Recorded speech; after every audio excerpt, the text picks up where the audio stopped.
Okay, so what is the base data set? The starting point of any reports that we're going to create, and it Mm-hmm. always has a downstream, Okay, and we can so import three okay, types of the source are like custom reports, SFTP and Excel files. okay. So the base data set is primarily created uh, to basically import data into Workday. So we met on. Okay, so the whole purpose of creating a base data set is that it allows me to import data into the Workday tenant. Let me log in.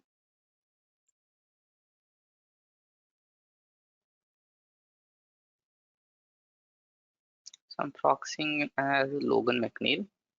We had created 3 base data sets.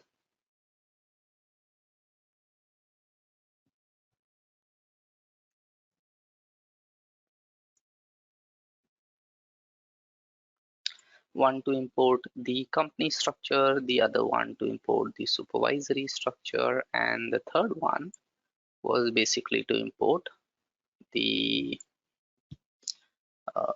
worker details.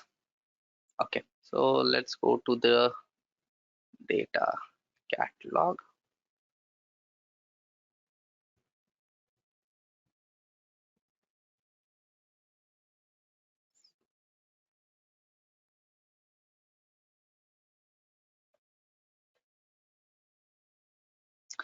Okay, from here we would look at our data sets, and what was our tag? It was WB Jan Feb 7, yeah, Feb 7. 7. Okay, so we have created 3 base data sets, right? All right, but Yes, we had 3 separate sources of data. One was the company details, one was the supervisory details, and the third one was the worker details. Now, corresponding to those 3 sources of data, what we have done is we have created 3 base data sets. Now, what I but then this, if you see, doesn't serve any purpose until I'm able to bring this data together, right? Because all this data is currently segregated in 3 different data sets, right? So for me to yes, ultimately understand in a given company how many organizations are there in a given organization, for example, how many workers are there, the attributes of those workers, and so on and so forth, what I'll have to do is I'll have to create a derived data set. So what is a derived data set? A derived data set is primarily created for bringing in data from multiple data sources. It is created for your data transformation. Now, you can also do some bit of data transformation in base data sets. So if I view a new tab, one of these base data sets, we know that or we just mentioned that all data transformations happens in the stages. So stages is what transform your data. So stages model the flow of data, or they basically transform the data. So in that sense, if you see, even in a base data set, we have the ability to add certain stages. In fact, that part stage is something Workday automatically added. But then, in addition to that as well, we can add a few additional stages. So in that sense, even in base data set, some kind of transformation can be done. But the actual transformations can only happen in a derived data set, because only in a derived data set you can bring together data from multiple sources. And how do you bring together data from multiple sources? Right? Through data which is read in your base data set. So if you see yep. here, I have the ability to add some stages, and we'll look at those. Okay, but the actual transformation, it happens in a derived data set. So let's go back to the data catalog, and here I am going to create my first derived data set.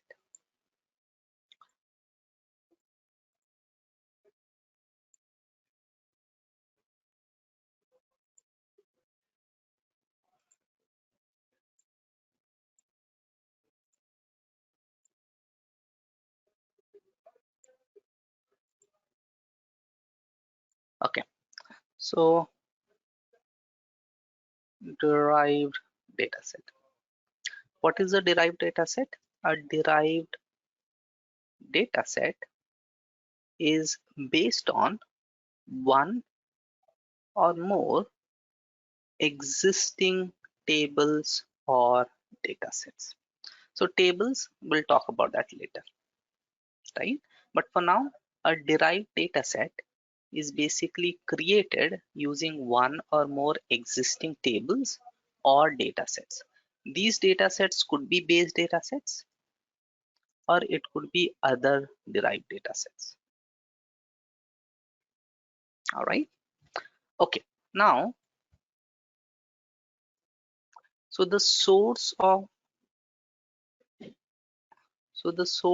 data of a derived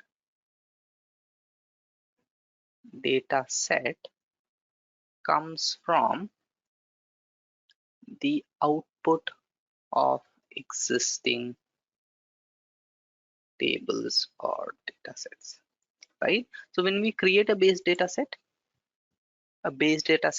gets a pipeline. Workday automatically adds a default stage into that pipeline, which is the part stage. We may add any extra stages as well. Data enters the base data set, goes through this transformation in different stages, and finally comes out of the base data set. Now the output of this base data set would become the source of data or the input of the derived data set, which is consuming that data set. Okay, now what Okay. is the purpose of this? You basically create or you use derived data sets to blend data together from different sources, both Workday and non-Workday. So it is actually here that you're bringing in data which is from Workday, which is non-Workday, multiple sources, and so on and so forth. Right? Now, how do we create a derived data set? The task for creating a derived data set is, if I come in here, create and derived data set. Okay, so we no need to click on any existing BDS, right? We can directly go to Yes. create. So once we select it, then system would ask you for BDS. Okay. You So directly go first to time create. when Mhm. uh, okay, first time when we created, it was in orange color. So now it has changed to blue, or is just the Workday interface? Where, which, oh, The this one. create button. Yeah, yeah, the Okay, create. yeah. So, so here there are a couple of things. I'm not sure if this is, let me show you. Tenant branding. So I'm not sure even this is controlled. Yeah, this is also controlled by tenant branding. So there's this Mm-hmm. task which is called configure tenant branding. Here the color is, you see, Okay, got it, got it. instructors. Let me select this, or maybe Uh, I thought, it got changed, since we created BDS or something like that. no. So now when I log out and log back in again, let's log out actually.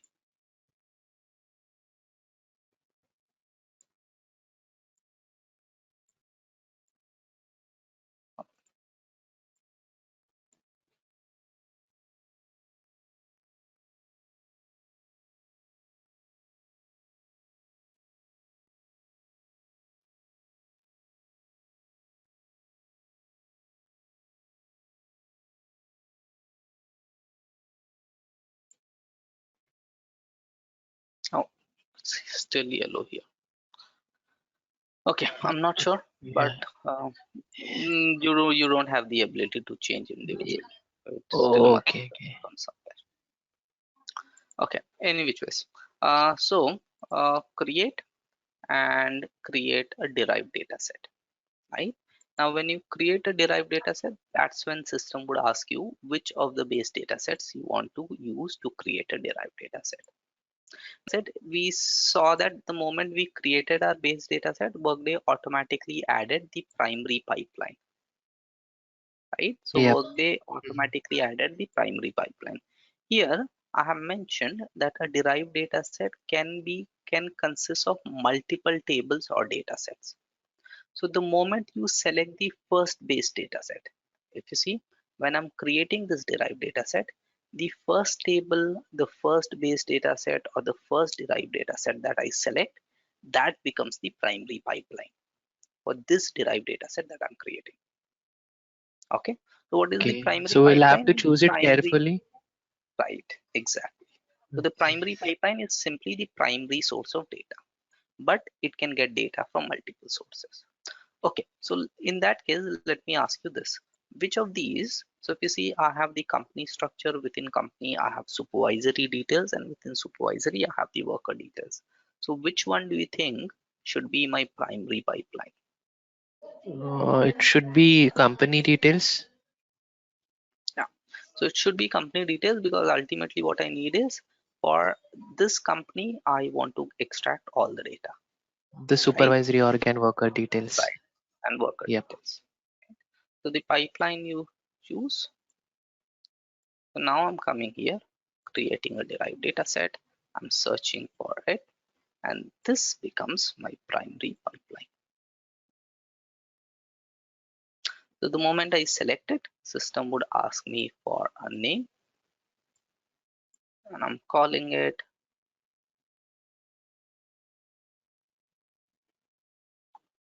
WB September 7th.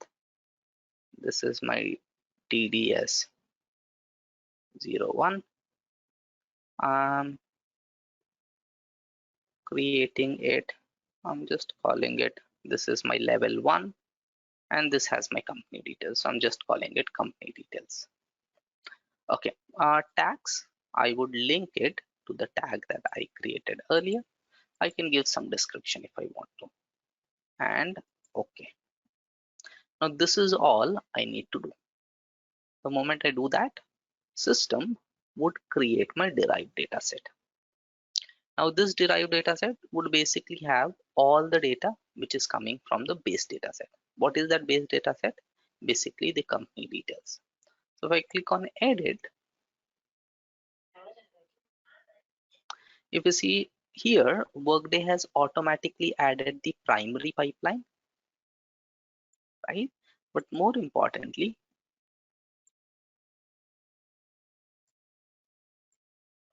so just like we saw with our base data set, here as well, Workday has added the primary pipeline.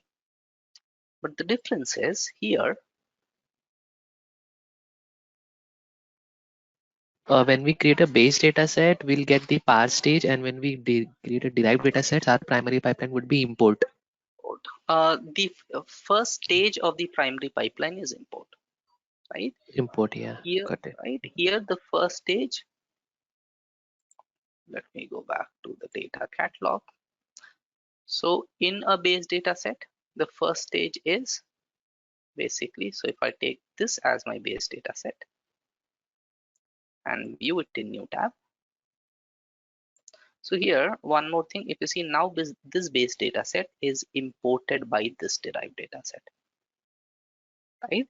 Because from this Yeah. base data set, we are creating this derived data set.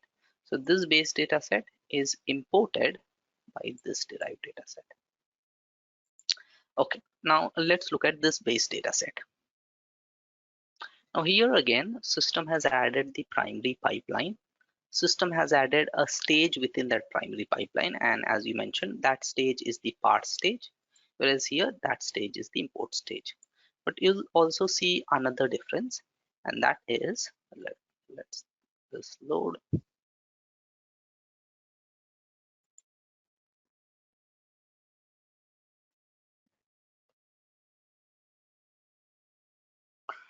Okay, so here what you said is right. We have the primary pipeline, within that we have the part stage. Here we have the primary pipeline within the import stage.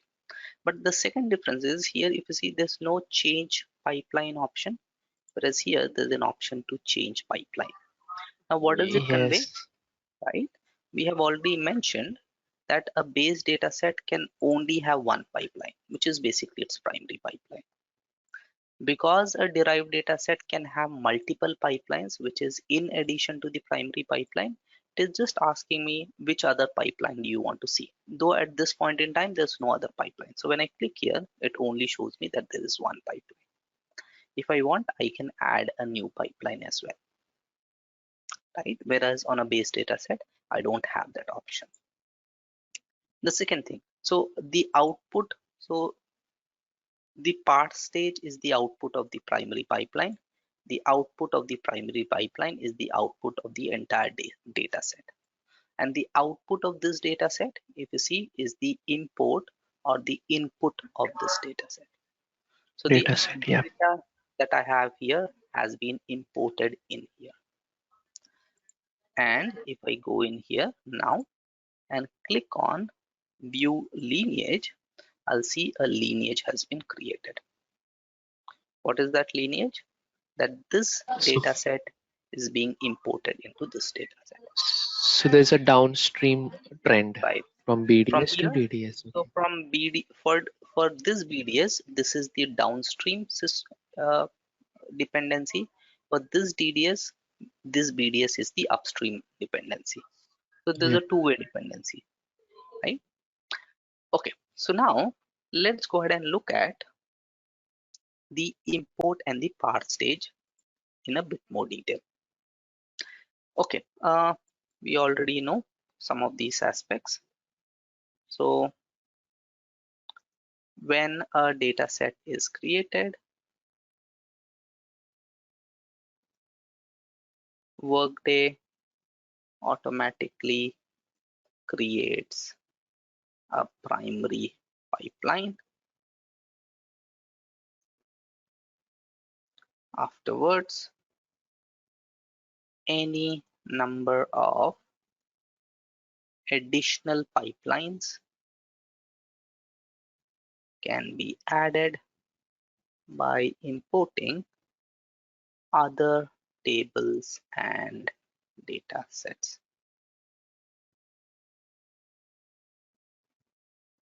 right? We also know that a pipeline is a collection of stages and can be added to both base and derived data sets. However, some pipelines can, some stages can only be added to derived data set.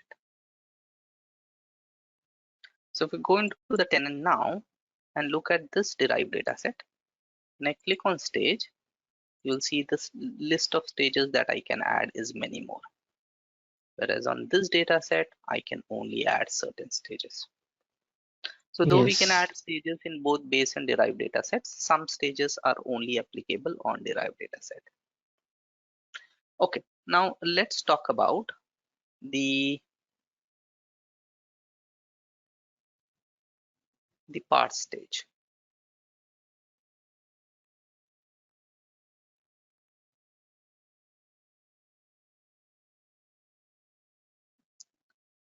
Okay, so the first one is the import stage.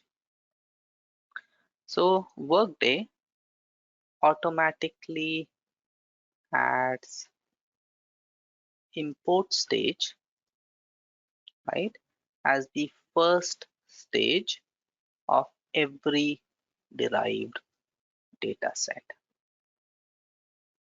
right? This stage cannot be deleted.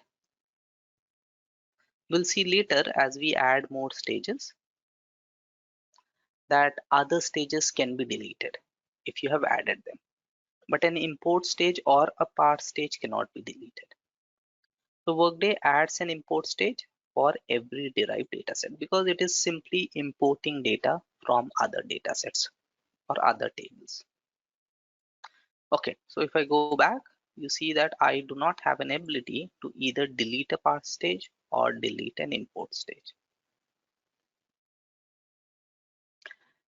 Okay, so before I talk about part stage, let me first add a new stage to this pipeline. And this stage I'm adding, if you see, I have three base data sets and I have data in three separate data sets. Now my requirement is to bring that data together. And how am I going to do that? Through this derived data set. So I'm adding a new stage, and the stage I'm adding is a join. So what is a join stage? A join stage is basically added to join data from multiple data sets or tables, right? So join stage basically joins or appends columns from different tables. So in my table one or data set one, whatever you want to call it. So let's take a random example. I have in table one, so this is my table one.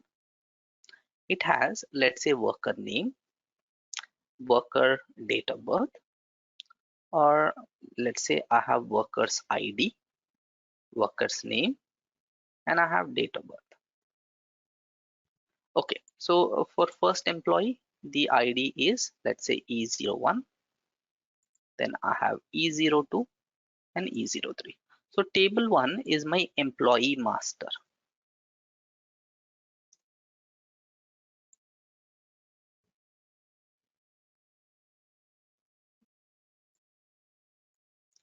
Okay, so the name of employee E01 is employee 1. Then we have employee 2, right? First name and last name. Let's say this person's name is EMP3. And this person's date of birth is some 1990, some 1992, and 1985. Okay, so this is my table 1, which is basically employee master. And now I have another table,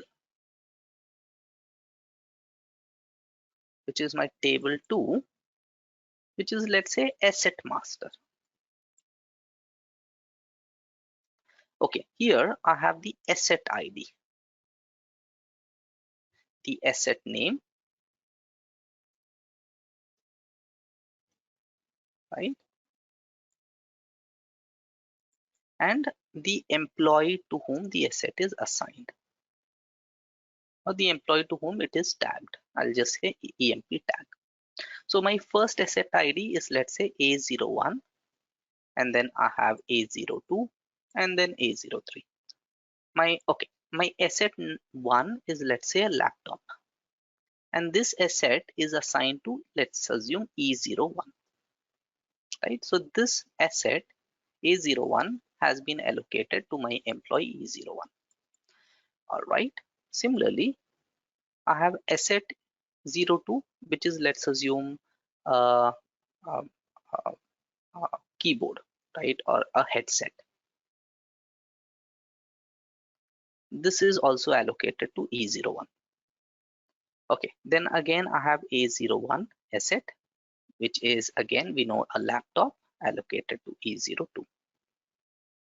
Okay, and then I have asset A03, which is some server, and it is not allocated to anyone, it is assigned to some admin, right, which is a shared asset. So now I have data in two tables. What I need is to get, so this is my requirement. So for each worker, I want to understand the assets that are assigned to those workers. So in a single table, I want to get the worker name, the worker ID, the worker name, the worker date of birth, and the assets that are assigned to them. Okay, so which means I have to create a single table, which is a combination of these two tables.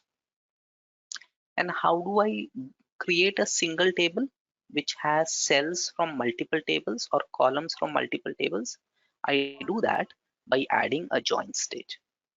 So a join allows me to join columns from multiple tables. Okay. Now when I do a join, I can do different types of joins. Okay. So now if you see, I have a single pipeline, which is my primary pipeline, and this is the data in that primary pipeline. I need to join it. So when I need to join it, I need the second table as well, right? Only then I'll be able to join. I can only join two things. So when I select join, then system asks me for the secondary pipeline. So as part of, instead of me having to add a secondary pipeline manually, what I can do is on my primary pipeline, I can add a join stage. When I do that, system would ask me, obviously, what is the other pipeline that you want to join with your primary pipeline? And now I can search and select. So here I gave you this example, but in our case, we have to join company details with supervisory details. So this is my second pipeline or my second table that I want to join. So I'm selecting that here. So I'm saying add another pipeline and I'm selecting this base data set. This is the one and select. All right. So if you see now, I'm joining data from my primary pipeline with data from my secondary pipeline. So this has done two things. It has automatically created a secondary pipeline for me. So this is my primary pipeline and this is my secondary pipeline. Okay. Okay. Now, if we come back here, so how do you think I'll be able to join these two tables? How would I identify which employee has which asset in this table? So in this case, we'll get E1, 2, 3. There would be duplicate rows for 1. Okay, no. So for first, how are you checking that employee one has which asset assigned to him? How are you identifying But that? I with ID as our primary key. All right. So we are using a primary key, right? Mhm. Now the same thing I have Yes. to do here as well. So I have to here we are saying E1 here matches E1 here, or this column here matches this column here, and this two is my primary key with which I'm able to link these two tables. So the same thing when I'm adding or joining two tables or two pipelines as we call them in Prism, it is asking me from which field in primary pipeline links to which field in secondary pipeline. Okay, so let's quickly check these pipelines. So here I have company name, company ID, sector, uh, parent company ID, and then we have WPA load ID and stamp. Okay, this is what I have in primary pipeline, and this is what I have in secondary pipeline. So which field do you think is a match? I have organization name, type, supervisory organization workday ID, org level from top, sector BU, and headcount fields. So which field I saw can, sector as the, yeah. mhm. Okay, so this is Sector is why, common in both the. right. So this is why we initially selected or created this common value, right? So if you see these companies, they belong to this sector, and these organizations, they belong to that very sector. So we would use this sector as the common field. So now I'm saying in my primary pipeline, map sector with the sector in my secondary pipeline. The moment I do that, Workday has shown me the join result. In join result, it is only showing me those matching values. So it is simply taking sector from my table 1 and sector from table 2. Okay, now the second thing it asks me is the type of join. So the type of join that happens determines what is my output table. So let's first see. I have the employee ID, which is my final table. I have employee name. I have employee date of birth. I'll have asset ID.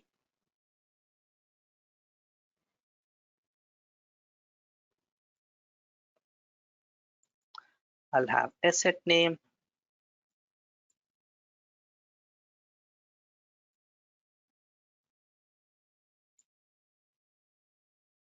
I'll have asset name and asset tag. So this is how my final table would look like. Okay, so now ID here or ID here maps to this here, and it also maps to this here, right? Because this ID maps to these two. These are Yes. common values. So I'll simply copy them and paste them here,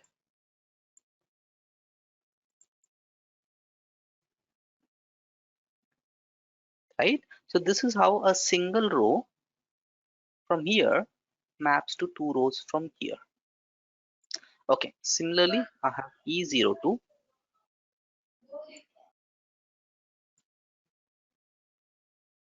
mapping to this here. Okay, so these are common values. These, but what about this? So this Okay. doesn't have any match, and Yep. this doesn't have any match. Yeah. So if it's a left out, I mean, if the type is left outer join, that means it will still consider E03, but will get null values, right? Right. So if the type is left outer join, so what I'm saying is get all data from my left pipeline and then map it to all data from the right pipeline. Wherever That there is a means map, data would be found. Wherever there is no map, I'll simply get null.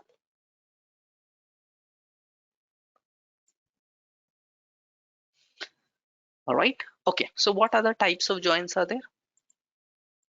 left, right, and inner join, I guess. I'm not sure. Okay. So what would the right Inner outer join, join give outer me? join. So this is Right left will give outer me join. right will give me only E1, E2, and admin. It won't give me E3.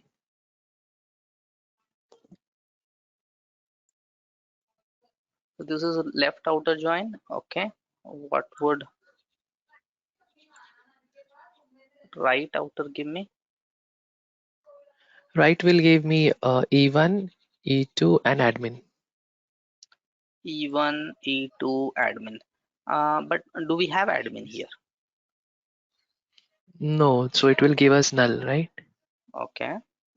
So it will give me null here and here. Mhm. A03 server and admin. Okay.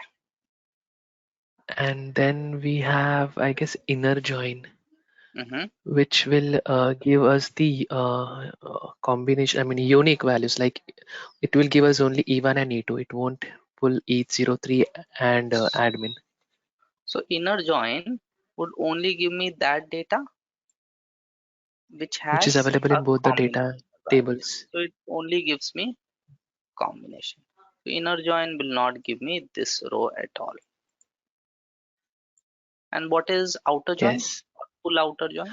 Com combination of everything is 0, 1, 2, 3, and admin.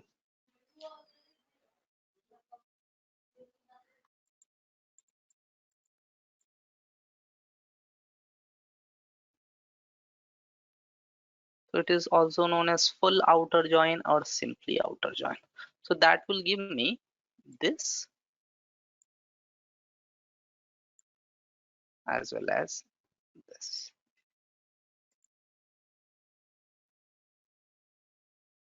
All right.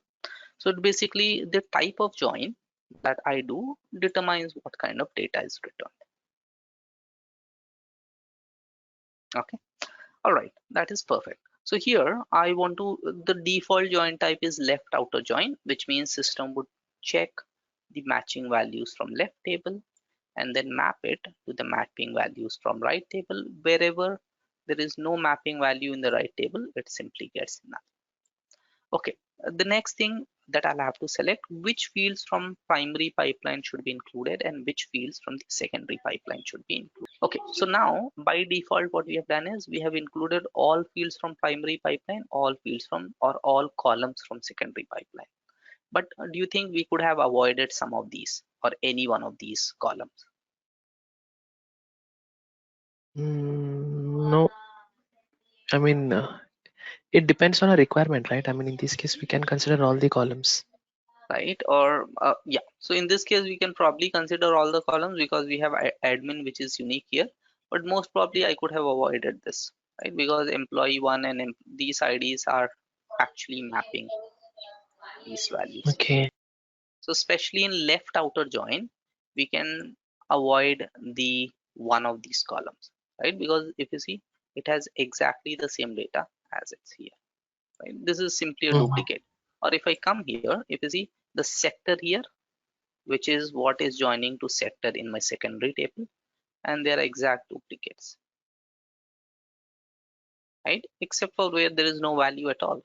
But that is fine. Even in that case, I can completely remove this column because it will only give me null wherever there is not a match. So now here, any which ways, I would select which fields from my primary pipeline will be available, and I'm selecting all the fields will be available. So now it adds all the fields from my primary pipeline, and then I can click here and say which fields from my secondary pipeline will be available. Now here I don't need sector because sector is something which is any which way is coming from the primary pipeline. That is the matching key. Only because it is matching, it is giving me unique value. I'll remove So in sector this B. case, Mhm. we are using left outer join. So anything which is available only in our primary pipeline would be available, right? Exactly. Yeah. Right. So here A03 is not coming. Right. Okay. Now for that, in order to handle that, what I've done is, and that's why if you see in my supervisory structure, I have actually created two types of sector fields. One is sector and the second one is sector underscore BU. All right. So what I've done is, let me go ahead and save it. So when you create a supervisory org or any organization in Workday, you associate with that a subtype, and that is the property that I have basically used. So every organization in Workday, as I mentioned earlier, has a subtype. So for these companies, these are the subtypes. Similarly, for these supervisory orgs, I checked their subtype and simply got that subtype, and that's what I'm calling a sector, right? So that is one property that I've used to join data. Okay, but the problem with that is, let this load and then I'll show you. So in which case, while that loads, if you see now when I click on change pipeline, I have a secondary pipeline as well. So this is my second. If I click here, so this secondary pipeline or this additional pipeline again automatically has an import stage. So even though we simply joined it, Workday automatically created the additional pipeline, imported the data from supervisory structure, and then did a join. And that join is only available if I go here on my primary pipeline, right? So whenever I click on any stage, system shows me the output of that stage. When I click on output, import, if you see the output of import stage is basically what it imported from the company details, the base data set, and it has 7 rows of data. However, when I click on join, if you see now, when I click on here, it is showing me the output of the join stage, which is basically a combination that I've done or the joining that I've done between the primary pipeline and additional data set. Okay. So whenever we click on any stage, system shows me the output of that stage or the final output of that stage. Makes sense? Yes. Okay. So let's look at the supervisory structure once again. Now the problem I had was every organization. So when we create a supervisory org, we create a hierarchy of supervisory orgs. Let me show that. If I go to global modern services,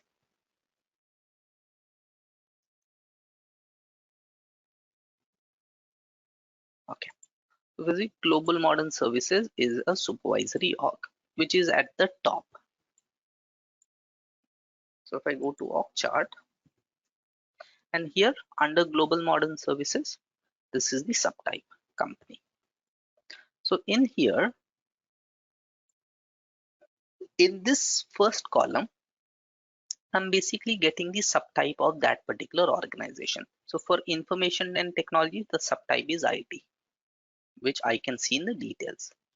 So similarly for sales and marketing, the subtype is energy. Okay, now let's go to the org chart. So if I go to the additional actions,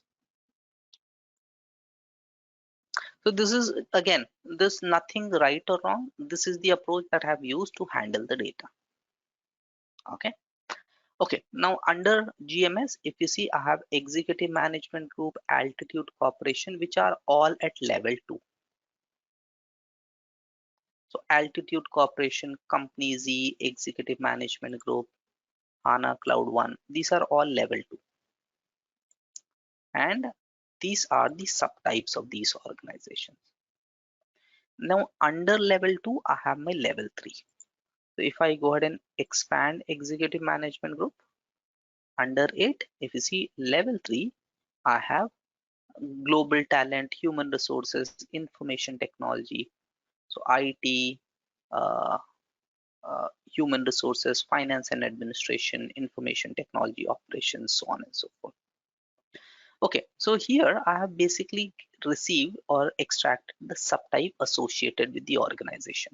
But from level 4, what I've done is risk and management. So if I open this organization,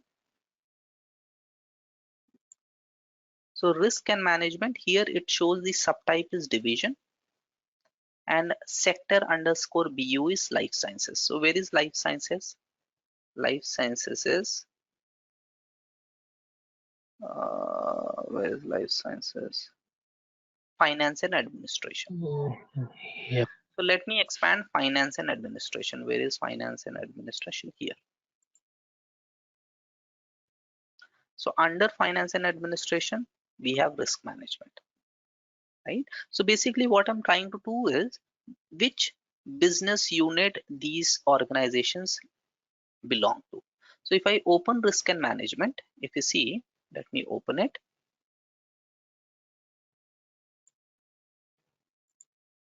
So for risk and management, once again, if I come down here, its own subtype is division. So if I come to details, its own subtype is division, but it is part of which business unit? It is part of finance and administration. And this subtype of finance and administration is life sciences. And the reason I had to do that, because ultimately, if you see this join that I have received, I have only received for the first 3 levels, wherein the sector actually matches the sector of the company. But what about all these subordinates that also have to map, right? So this is actually a department in my IT sector, right? Similarly, this is a group in my energy sector. What is my energy sector? My energy sector is EMEA. Make sense?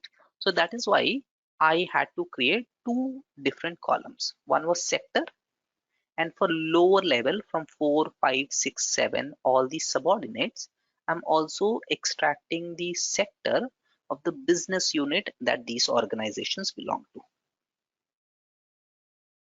I had to create this separate column altogether. Okay. So now what I've done is, and there was also a reason I wanted to show you the union stage as well. So that's why I added 2 columns. Ideally, what I could have done is I could have directly updated the subtype of each of these organizations. But then that way I would not have been able to show you the union stage. But any which ways, now this is my derived data set, right? This derived data set has 2 pipelines feeding into it, and this is the final output. So whenever you add a stage, the stage may change the number of columns as well as rows. So if you see here in my import stage, there were 7 columns of data and 7 rows of data. But after my join stage, my columns have changed to 16 and my rows have changed to 9. So adding any stage may change the number of columns as well as rows of data. So But that stages, depends on us, right? the type of stage you have, Yeah. right? So that depends on the type of stage. That also depends on the data that is available, right? But yes, it may change, and that's what we are saying. It's not like it will change always. Okay. All right. So now I have created a derived data set wherein I have joined the company details with the supervisory details. But this has not given me all the supervisory organizations. This has only given me a partial view of my supervisory organizations. What I need is the other supervisory orgs as well. So for that, I'm going to create one more derived data set. So I'm going back here. I'm creating one more derived data set. Let me copy this.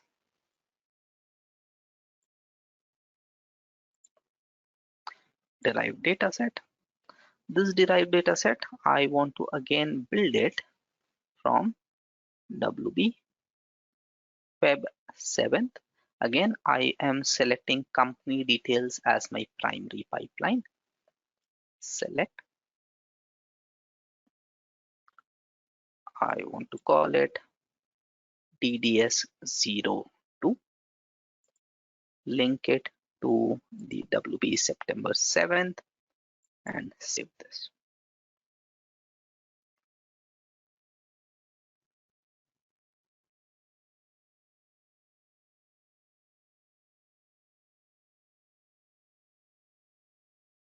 Okay, let's go to edit.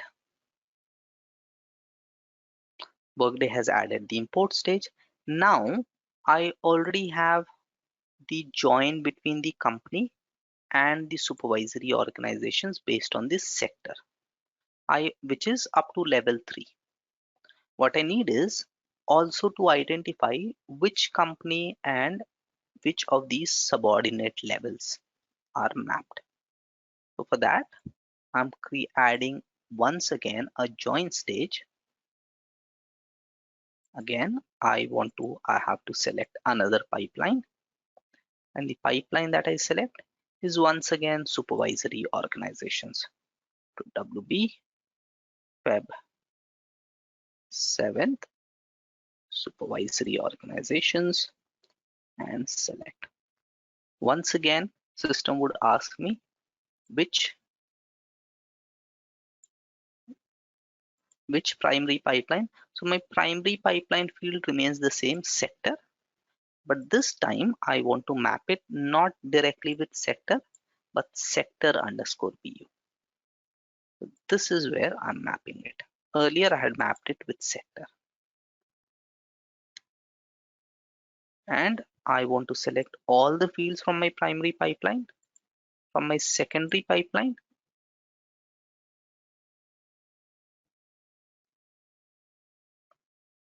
I do not want to select all the fields. I want to select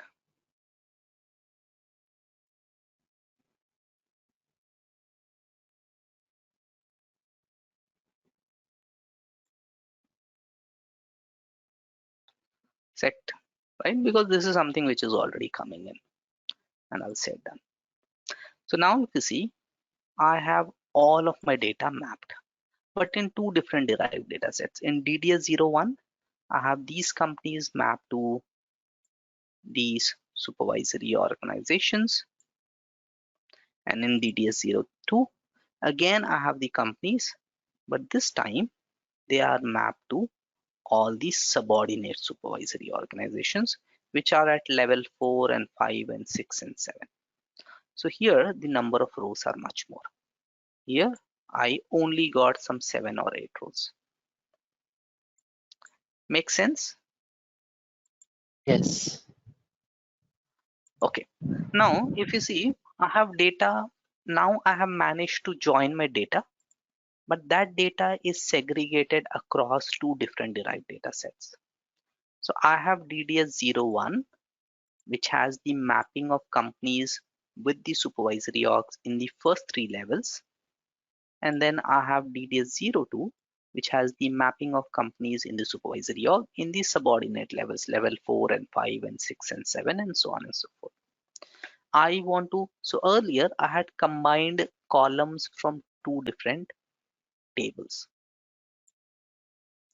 Now I have table 1, let's assume this is the table 1, and I have table 2 which has, let's assume, data for a different set of employees but same data.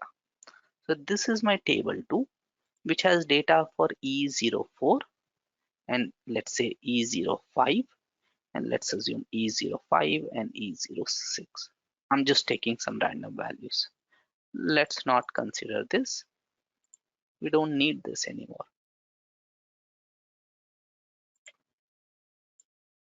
So now I have data in two different data sets. One is data set 1, which has some column or some rows of data.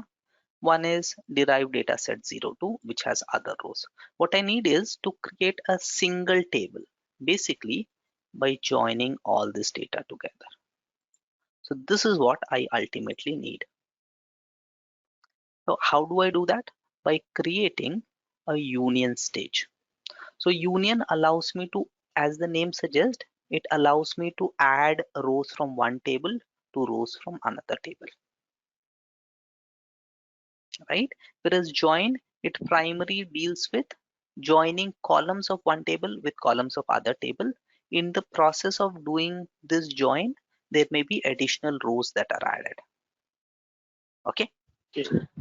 So now I have to create my third derived data sets, and that is, I'm going back to the data catalog. I have to create my derived data set number 3.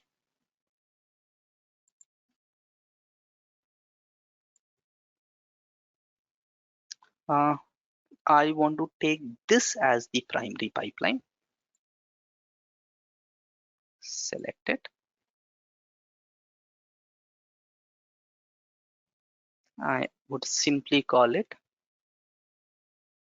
TDS03. This derived data set is based on another derived data set which is at level 2. So I'm simply calling it 02, and WB Feb 7th is the tag. Save this and edit. So this DDS03 has the same data as DDS01 now, because